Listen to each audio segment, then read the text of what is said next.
Bonjour tout le monde, bienvenue sur la chaîne Secondaire. Aujourd'hui, petit dessin sur le signe astrologique, surtout votre signe astrologique.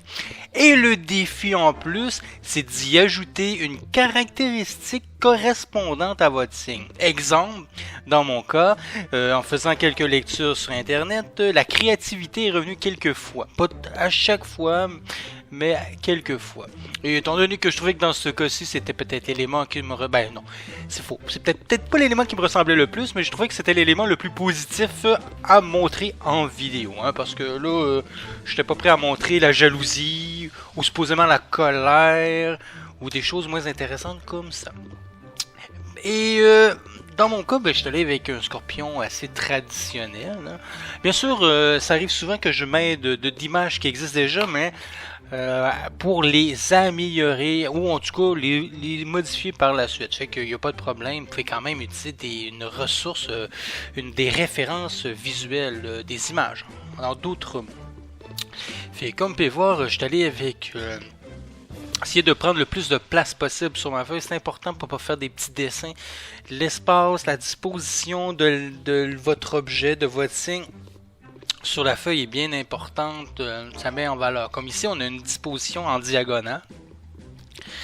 Hein, ça c'est la diagonale, habituellement c'est pas une mauvaise chose quand on fait du dessin. Surtout qu'on fait de la nature morte, puis on pourrait dire quasiment que c'est un peu de la nature morte, mais on n'embarquera pas là-dedans. Fait que on a commencé par faire toujours des traits assez simples. Hein. C'est toujours important de toujours placer les lignes maîtresses pour bien visualiser l'emplacement. Au début, même ça vous ne voyez pas dans la vidéo, mais j'ai complètement effacé le début parce que je trouvais que mon scorpion était trop décalé vers la gauche et que j'ai recommencé.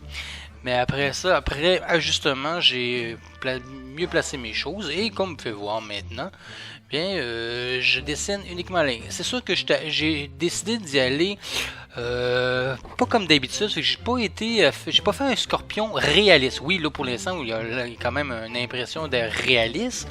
Mais au fur et à mesure que vous allez avancer dans la vidéo, vous allez voir que j'ai fait beaucoup plus ressortir le côté créatif. Et c'est le défi un peu de ce que je vous demande, de réaliser votre signe astrologique et d'aller sortir une caractéristique qui vous est très représentative de vous, hein, qui vous ressemble beaucoup.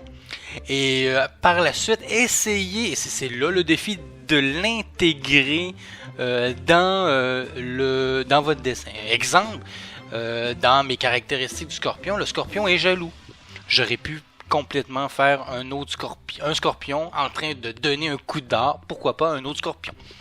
Hein? Ça aurait pu être le petit côté genre, ben à fin de compte il aurait fallu que je fasse peut-être 3 scorpions en tout, hein? Scorpion mâle femelle versus la concurrence, on va dire.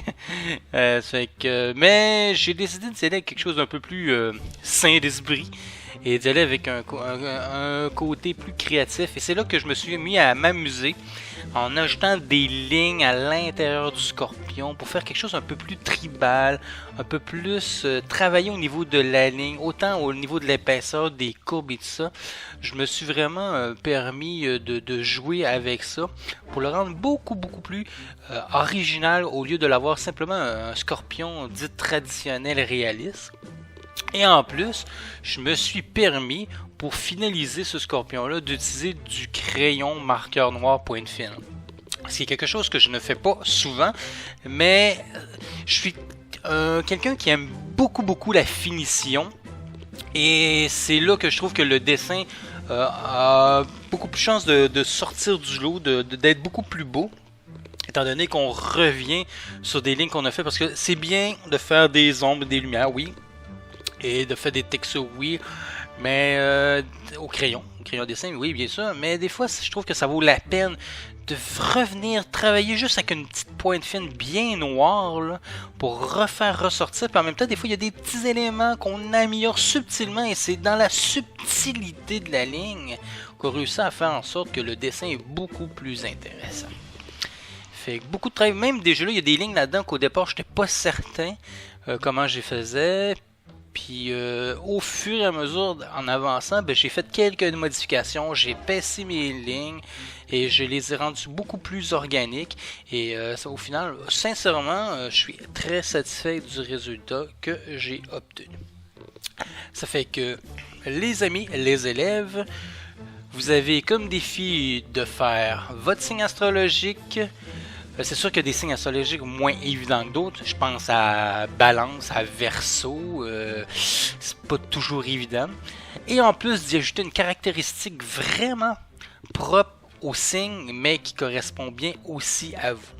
Ça fait que bon défi, bon travail. Et je vous dis bye et à la prochaine vidéo.